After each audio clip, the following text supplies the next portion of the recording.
ಇವರ ಸಮಸ್ಯೆಯನ್ನ ಆಲಿಸ್ತಾ ಇದ್ದೇನೆ. ಶೀಘ್ರದಲ್ಲೇ ಸಮಸ್ಯೆಯನ್ನ ಬಗೆಹರಿಸುವುದಕ್ಕೆ ಅಧಿಕಾರಿಗಳಿಗೆ ಸೂಚಿಸ್ತಾ ಇದ್ದೇನೆ ಅಂದ್ರು. ಪ್ರತಿ 15 ದಿನಕ್ಕೆ ಒಂದ್ಸತಿ ಬರ್ತೀನಿ ಅಂತ ಹೇಳಿದ್ದೆ. ಈ ವಾರ ನಾನು ಅರ್ಜೆಂಟಾಗಿ ನಮಗೆ ಕ್ಯಾಬಿನೆಟ್ಟು ನಿನ್ನೆ ನಾವು ರಾಜಭವನ್ಗೆ ಹೋಗಬೇಕಾದ ಪರಿಸ್ಥಿತಿ ಬಂತು. ಅದಕ್ಕೋಸ್ಕರ ಇವತ್ತು ಭಾನುವಾರ ಬಂದಿದ್ದೀನಿ. ಮಿಕ್ಕಿದ್ದು 2ನೇ ಶನಿವಾರ 4ನೇ ಶನಿವಾರ ಅಂತ ಹೇಳಿದ್ದೇನೆ. ಸೊ 2ನೇ ಶನಿವಾರ 4ನೇ ಶನಿವಾರ ಕಂಪಲ್ಸರಿ ಬರ್ತೀನಿ ಕರ್ನಾಟಕ ರಾಜ್ಯದಲ್ಲಿ ಇದ್ದಾಗ. ಪ್ರತಿ 15 ದಿನಕ್ಕೆ ಒಂದ್ಸತಿ ಬರ್ತೀನಿ ಅಂತ ಹೇಳಿದ್ದೆ.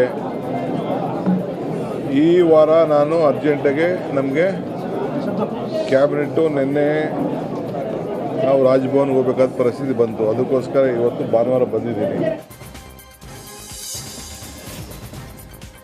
ಸಿರಿಗೆರೆ ಮಠದ ಡಾಕ್ಟರ್ ಶಿವಮೂರ್ತಿ ಶಿವಾಚಾರ್ಯ ಶ್ರೀಗಳ ಪದತ್ಯಾಗಕ್ಕೆ ಮತ್ತೊಮ್ಮೆ ಸಭೆಯನ್ನ ನಡೆಸಲಾಯಿತು. ಅಖಿಲ ಭಾರತ ವೀರಶೈವ ಮಹಾಸಭಾದ ಅಧ್ಯಕ್ಷ ಶಾಮನೂರು ಶಿವಶಂಕರಪ್ಪ ತಂಡದಿಂದ ಸಭೆಯನ್ನ ನಡೆಸಲಾಗಿದೆ. ದಾವಣಗೆರೆ ನಗರದ ಹೊರವಲಯದಲ್ಲಿ ಇರುವಂತಹ ಅಪೂರ್ವ ರೆಸಾರ್ಟ್ನಲ್ಲಿ ಸಭೆ ನಡೆಯಿತು. ಮಾಜಿ ಸಚಿವ ಬಿಸಿ ಪಾಟೀಲ್, ಮಾಜಿ ಶಾಸಕ ವಡ್ನಾಳ್ ರಾಜಣ್ಣ, ಉದ್ಯಮಿ ಅಣಬೇರು ರಾಜಣ್ಣ ಸೇರಿ ಅನೇಕ ಮುಖಂಡರು ಸಭೆಯಲ್ಲಿ ಭಾಗಿಯಾಗಿದ್ದರು. ಆದರೆ ಶಾಮನೂರು ಶಿವಶಂಕರಪ್ಪ ಅನುಪಸ್ಥಿತಿಯಲ್ಲಿ ಸಭೆಯನ್ನ ನಡೆಸಲಾಗಿದೆ. ಬೆಂಗಳೂರಲ್ಲಿ ಮತ್ತೆ ಹಲಾಲ್ ವಿರುದ್ಧದ ಹೋರಾಟ ಸದ್ದು ಮಾಡ್ತಾ ಇದೆ. ಹಲಾಲ್ ಮುಕ್ತ ಗಣೇಶ ಹಬ್ಬ ಮಾಡುವಂತೆ ಶ್ರೀರಾಮ ಸೇನೆಯ ಪ್ರಮೋದ್ ಮುತಾಲಿಕ್ ಆಗ್ರಹಿಸಿದ್ದಾರೆ. ಗೋ ಭಕ್ಷಕರು ಹಾಗೂ ಗೋ ಹಂತಕರಿಂದ ಯಾವುದೇ ರೀತಿಯ ವಸ್ತುಗಳನ್ನು ಖರೀದಿಸದಂತೆ ಮನವಿಯನ್ನ ಮಾಡಿದ್ದಾರೆ. ಈ ಮೂಲಕ ಪರೋಕ್ಷವಾಗಿ ಮುಸ್ಲಿಮರಿಂದ ಯಾವ ವಸ್ತುಗಳನ್ನು ಕೂಡ ಖರೀದಿ ಮಾಡದಂತೆ ಮನವಿಯನ್ನ ಮಾಡಿದ್ದಾರೆ. ಯೋಗ್ಯವಾದಲ್ಲ, ಶಾಸ್ತ್ರಬದ್ಧವಾದಂತಹ ಮಣ್ಣಿನ ಗಣಪತಿಯ ಪೂಜೆಯನ್ನೇ ಮಾಡಬೇಕು. ಪಿಒಪಿ ಗಣಪತಿ ಶಾಸ್ತ್ರಕ್ಕೆ ಯೋಗ್ಯವಾದಲ್ಲ, ಅದು ಅಪವಿತ್ರವಾದ್ದು. ಪಿಒಪಿ ಗಣಪತಿಯನ್ನು ಉಪಯೋಗಿಸಬಾರದು. ಶಾಸ್ತ್ರಬದ್ಧವಾದಂತಹ ಮಣ್ಣಿನ ಗಣಪತಿಯ ಪೂಜೆಯನ್ನೇ ಮಾಡಬೇಕು. ಪಿಒಪಿ ಗಣಪತಿ ಶಾಸ್ತ್ರಕ್ಕೆ ಯೋಗ್ಯವಾದಲ್ಲ, ಅದು ಅಪವಿತ್ರವಾದ್ದು. ಪಿಒಪಿ ಗಣಪತಿಯನ್ನು ಉಪಯೋಗಿಸಬಾರದು. ಬೆಂಗಳೂರಿನಲ್ಲಿ ಗುಂಡಿಗಳದ್ದೇ ದರ್ಬಾರ್ ಆಗಿದೆ. ಹೀಗಾಗಿ ಗುಂಡಿಗಳನ್ನ ಮುಚ್ಚುವಂತೆ ಬಿಬಿಎಂಪಿಗೆ ಡಿಸಿಎಂ ಡಿಕೆ ಶಿವಕುಮಾರ್ ವಾರ್ನಿಂಗ್ ಕೊಟ್ಟಿದ್ದಾರೆ. 15 ದಿನಗಳಲ್ಲಿ ರಸ್ತೆ ಗುಂಡಿ ಮುಚ್ಚುವಂತೆ ಎಚ್ಚರಿಕೆಯನ್ನ ನೀಡಿದ್ದಾರೆ.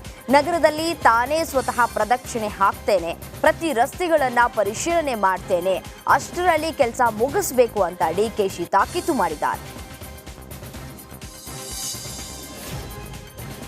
ಅರುಣ್ ಕುಮಾರ್ ಪುತ್ತಿಲ ವಿರುದ್ಧ ಎಫ್ಐಆರ್ ದಾಖಲಾಗಿದೆ. ಮಹಿಳೆಯೊಬ್ಬರು ಪುತ್ತಿಲ ವಿರುದ್ಧ ಲೈಂಗಿಕ ದೌರ್ಜನ್ಯದ ಅಡಿ ದೂರನ್ನ ದಾಖಲಿಸಿದ್ದಾರೆ. ದಕ್ಷಿಣ ಕನ್ನಡ ಜಿಲ್ಲೆಯ ಪುತ್ತೂರಿನ ಮಹಿಳಾ ಠಾಣೆಯಲ್ಲಿ ದೂರು ದಾಖಲಾಗಿದೆ. 2023ರಲ್ಲಿ ಜೂನ್ನಲ್ಲಿ ಲೈಂಗಿಕ ದೌರ್ಜನ್ಯ ಎಸಗಿರುವಂತಹ ಆರೋಪ ಕೇಳಿಬಂದಿದೆ. ಐಪಿಸಿ ಸೆಕ್ಷನ್ 417, 354A, 506ರ ಅಡಿಯಲ್ಲಿ ಪ್ರಕರಣ ದಾಖಲಾಗಿದೆ. ಡಿಸಿಎಂ ಡಿಕೆಶಿ ಲಕ್ಕಿ ಬೈಕ್ಗೆ ಹೊಸ ರೂಪ ಸಿಕ್ಕಿದೆ. 1981ರ ಮಾಡೆಲ್ ಯಜಡಿ ರೋಡ್ ಕಿಂಗ್ ಬೈಕ್ಗೆ ಡಿಕೆಶಿ ಆಪ್ತರು ಹೊಸ ಟಚ್ ಕೊಟ್ಟಿದ್ದಾರೆ. 2 ಲಕ್ಷ ಖರ್ಚು ಮಾಡಿ ಬೈಕ್ ಅನ್ನು ಸಿದ್ಧಪಡಿಸಿದ್ದಾರೆ. CAE 7684 ನಂಬರ್ನ ಯಜಡಿ ಬೈಕ್ ಇದೀಗ ಹೊಸ ರೂಪವನ್ನ ತಾಳಿದೆ. ವಿದ್ಯಾರ್ಥಿ ರಾಜಕೀಯ ಚಟುವಟಿಕೆಯ ನೆನಪಿಗಾಗಿ ಈ ಬೈಕ್ ಅನ್ನ ಇಟ್ಕೊಂಡಿದ್ದಾರೆ.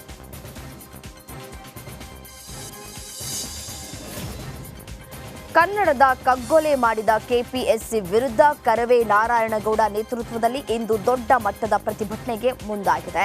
ಫ್ರೀಡಂ ಪಾರ್ಕ್ನಲ್ಲಿ ಪ್ರತಿಭಟನೆಯನ್ನ ನಡೆಸಲಿಕ್ಕೆ ಮುಂದಾಗಿದ್ದು ಕೆಪಿಎಸ್ಸಿ ಕಚೇರಿಗೆ ಮುತ್ತಿಗೆ ಕೂಡ ಹಾಕಲಿಕ್ಕಿದ್ದಾರೆ. ಹೋರಾಟಕ್ಕೆ ಸಿನಿಮಾ ರಂಗ, ಸಾಹಿತ್ಯ ಕ್ಷೇತ್ರ, ಕನ್ನಡ ಪರ ಸಂಘಟನೆ, ಸ್ಪರ್ಧಾತ್ಮಕ ಕೋಚಿಂಗ್ ಸೆಂಟರ್ಗಳು ಸಾಥ್ ನೀಡಲಿಕ್ಕಿವೆ. ಬೆಂಗಳೂರಲ್ಲಿ ಟೋಯಿಂಗ್ ಮತ್ತೆ ಪುನರಾರಂಭವಾಗಿದೆ. ಆದ್ಯತೆ ಮೇರೆಗೆ ಮೆಜೆಸ್ಟಿಕ್ ಏರಿಯಾದಲ್ಲಿ ಮಾತ್ರ ಟೋಯಿಂಗ್ ನಡೆಸುವುದಕ್ಕೆ ಅನುಮತಿ ನೀಡಲಾಗಿದೆ. ಎಲ್ಲೊಂದರಲ್ಲಿ ವೆಹಿಕಲ್ ಪಾರ್ಕಿಂಗ್ ಮಾಡ್ತಾ ಇದ್ದಂತಹ ಹಿನ್ನೆಲೆಯಲ್ಲಿ ಟೋಯಿಂಗ್ ಮತ್ತೆ ಪ್ರಾರಂಭಿಸಲಾಗಿದೆ. ಎಎಸ್ಐ ನೇತೃತ್ವದಲ್ಲಿ ನೋ ಪಾರ್ಕಿಂಗ್ ಕಡೆ ವೆಹಿಕಲ್ ನಿಲ್ಲಿಸಿರೋರಿಗೆ ಫೈನ್ ಹಾಕಲಾಗ್ತಾ ಇದೆ. ಮೊದಲಿಗೆ ಮೈಕ್ನಲ್ಲಿ ಅನೌನ್ಸ್ ಮಾಡಿ ಆ ಬಳಿಕ ಪೊಲೀಸರು ಕ್ರಮವನ್ನು ಕೈಗೊಳ್ತಾ ಇದ್ದಾರೆ. ಬೆಂಗಳೂರಿನಲ್ಲಿ ಬೀದಿ ನಾಯಿಗಳ ಹಾವಳಿ ಮಿತಿ ಮೀರಿದೆ. ದಿನದಿಂದ ದಿನಕ್ಕೆ ಬೀದಿ ನಾಯಿಗಳ ದಾಳಿಗೆ ಸಿಕ್ಕಿ ನಲುಗಿದವರ ಸಂಖ್ಯೆಯೂ ಹೆಚ್ಚಾಗ್ತಾ ಇದೆ. ಇದೀಗ ಬಿಬಿಎಂಪಿಯಿಂದಲೇ ನಾಯಿ ದಾಳಿಯ ಅಂಕಿ ಅಂಶ ಬಯಲಾಗ್ತಾ ಇದೆ. ಈ ನಂಬರ್ಗಳನ್ನ ನೋಡಿದ್ರೆ ನೀವು ಕೂಡ ಬೆಚ್ಚಿ ಬೀಳ್ತೀರಾ. 8 ತಿಂಗಳ ಅವಧಿಯಲ್ಲಿ 16,888 ನಾಯಿ ದಾಳಿಯ ಪ್ರಕರಣಗಳು ದಾಖಲಾಗಿದ್ದು, ಈ ಪೈಕಿ 40% ಕೇಸ್ಗಳು ಸಾಕು ನಾಯಿಗಳಿಂದ ಆಗಿದ್ದು ಅನ್ನೋದೇ ಚಿಂತೆಗೀಡು ಮಾಡುವಂತಹ ವಿಚಾರ.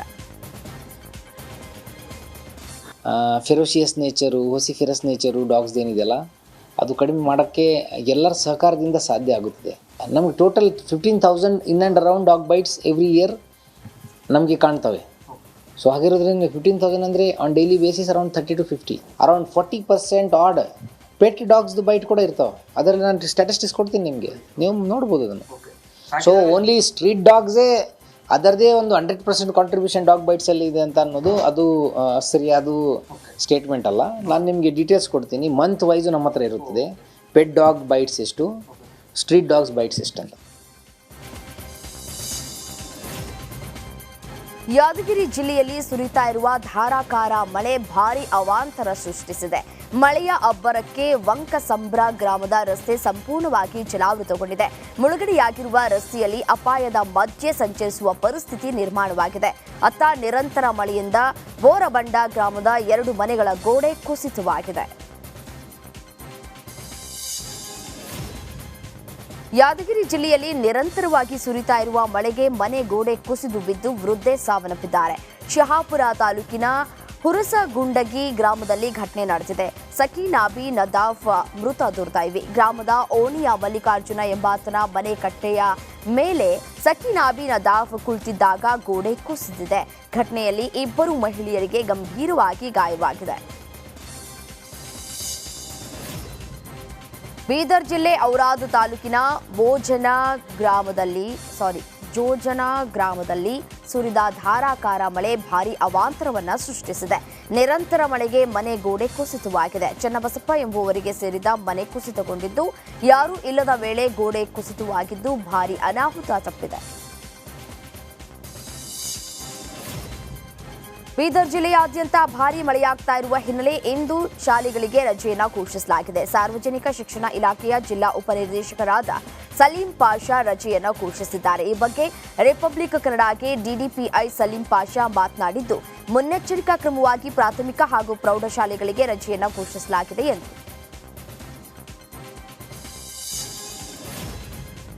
ಶೇಂಗಾ ಬಿತ್ತನೆ ಮಾಡಿದ್ದ ಜಮೀನಿನಲ್ಲಿ ಬೃಹತ್ ಗಾತ್ರದ ನೈಸರ್ಗಿಕ ಅಣಬೆ ಪತ್ತೆಯಾಗಿದೆ.